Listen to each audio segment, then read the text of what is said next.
सेवा से सीधे भगवत प्राप्ति है। आप बात समझ लीजिए। बहुत करुणा में युगल सरकार है, मेरे लिए माला बनाई। आपको पता नहीं, जब आप फूल उठाते हैं गुंथन करने के लिए, उसे ग्रथित करते हैं, उसे माला रूप देते हैं, वो उसी समय आपके भाव और आपकी क्रिया दोनों को देख रहे हैं। बहुत पुलक करके उदाहरण करते हैं। जब कैसे जाना कि पुलक कर, वो पुलकित है तो यहां पुलकन आ जाती है। जब यहां पुलकन आती है तो पता है हमारे स्वामी पुलकित है। स्वामी पुलकित है तो साधन नहीं दे। ये घर की दासता है। तो दासता दो प्रकार की होती है। एक बाहर का दास लाया हुआ, जो व्यवस्था उसकी मनोकामना पूर्ति अर्थ आदि के द्वारा। एक होता है घर जाया दास, जिसको पेमेंट से मतलब नहीं होती, अर्थ से नहीं मतलब होती। वो केवल सेवा सुख के लिए ही होता है। अपने स्वामी को प्रसन्न देखकर वो गर्वित होता है, आनंदित होता है। ये जो और सेवाएं करते हैं, ये घर जाए दास नहीं है। कुछ तो बहुत विनोद भरी बात होती है जो सेवा शब्द से ही बहिष्कृत हैं। जैसे, हे प्रभु आप हमारा अमुक काम कर दीजिए, मैं आपको 56 भोग लगाऊंगा। घूस नहीं, जैसे कि साहब आप ये काम कर दीजिए, इतने से ऐसी व्यवस्था आपकी कर देंगे। यह देखो ना, हंसी की बात है कि नहीं। अनंत ब्रह्मांडों का भरण पोषण करने वाले प्रभु को प्रलोभन दे रहा है। अब वो 56 भोग लगाएगा तो ललचा के वो काम पूरा कर देंगे। यह देखो ना कैसा मूढ़ता छाई है। भगवान हमारा ये काम कर दो, आपको इतने रुपए देंगे। ऐसे में 1,51,000 रुपया चढ़ाएंगे आपके ऊपर। अरे मां लक्ष्मी चरण चापती रहती, बावरे देने लेने की वहां बात मत कर। घर जाई सेवा की यहां बात हो रही है। यहां बात समझना। ये जो हम कह रहे हैं एक सेवा भगवत प्राप्ति करा देगी, ये बाहर से आए हुए नौकर की बात नहीं है जो पेमेंट पे है। ये तो उपहासास्पद बात है कि भगवान आप हमारा काम कर दो, मैं आपको ऐसा करूं। इसे सेवा न पूजा, इसे नहीं कहिए, ये उपहासास्पद बात है। आप विचार करके देखो तुम्हारी बुद्धि क्या है। इस बात पर विचार कीजिएगा। आप भगवान को हमारे क्या समझते हैं कि आप 100 ग्राम सोना, 1 किलो सोना चढ़ा देंगे, रुपया पैसा चढ़ा देंगे, भोग चढ़ा देंगे। ऐसे नहीं सोचा जाता। अनंत ब्रह्मांडों का सृजन पलक झपकते हो गया वो प्रभु है। बड़ा बढ़िया अवसर मिला है सेवा का। जब हम अपनी वस्तु मान करके प्रभु को समर्पित करते हैं तो भी सेवा नहीं मानी जाती। जब हम सेवा करके कुछ चाहते हैं तो भी सेवा नहीं मानी जाती। ध्यान रखना, ये जो हम सेवा की बात कर रहे हैं कि एक से ही भगवत प्राप्ति, इसलिए इसकी विस्तार से बात कर रहे हैं। नहीं तो लगेगा कि केवल प्रभु के लिए, प्रभु के होके, प्रभु की प्रसन्नता के लिए सेवा हो रही। बोले आप चंवर करके आ रहे हैं, बड़े भाग्यशाली। क्या भाग्य है? ये शरीर उनका, मन उनका, प्राण उनका, जीवन उनका, मेरा कुछ अस्तित्व ही नहीं है। ये तो उनका सब कुछ है। हमें क्या पेमेंट मिल रही है? मुझे चंवर करने को मिल रहा है, उनको यही मिल रही है। ऐसे उपासक को जो बिका हुआ प्रभु का है, एक सेवा उसे भगवत प्राप्ति करा देगी। नित्य माल्यार्पण करना,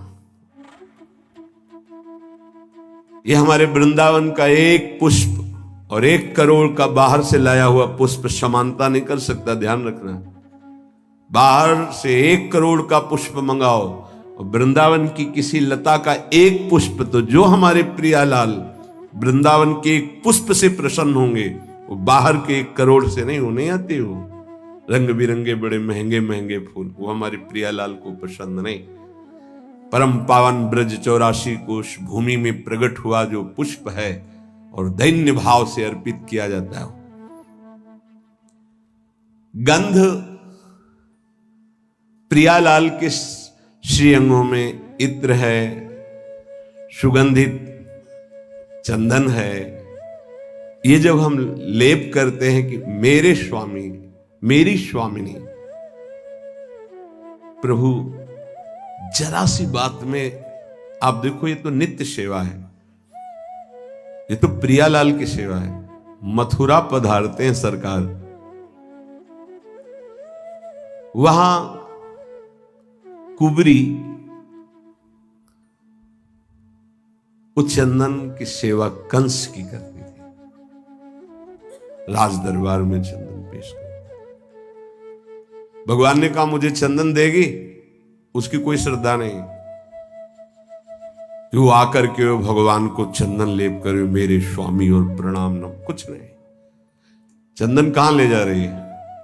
महाराज कंस के, ये चंदन मुझे देगी? देखा, बहुत सुंदर, हाँ तुम पुरुष भूषण हो, बहुत सुंदर हो। चंदन तत्काल भगवान ने श्री चरण का स्पर्श करा के झटका मारा, एकदम सीधी सुंदर दिव्य रूप। अब तो पीतांबर पकड़ लिया, कहां जा रहे हो? बोले आएंगे हम आपसे, मिलेंगे आपसे। जब उद्धव जी के साथ गए तो उद्धव जी को वो सर्वाश्चर्य हो रहा था कि ये प्रभु मुनियों के ध्यान में ना आने वाले, इसको ये सौभाग्य मिला, केवल एक बार चंदन लगाने का सौभाग्य। एक दर्जी ने अब सखाओं के जो जैसे कपड़े थे सब वैसे वो काट करके सिल कर बिल्कुल फिट कपड़े में, कुल परंपरागत ईश्वर बढ़ता रहे और अंतिम समय मेरे धाम को आए। सुदामा नाम के माली ने माला धारण करा दी। एक एक बार की सेवा में भगवत प्राप्ति, कुल परंपरागत ऐश्वर्य बढ़ता रहे, ऐसा वो हमारे प्रभु हैं।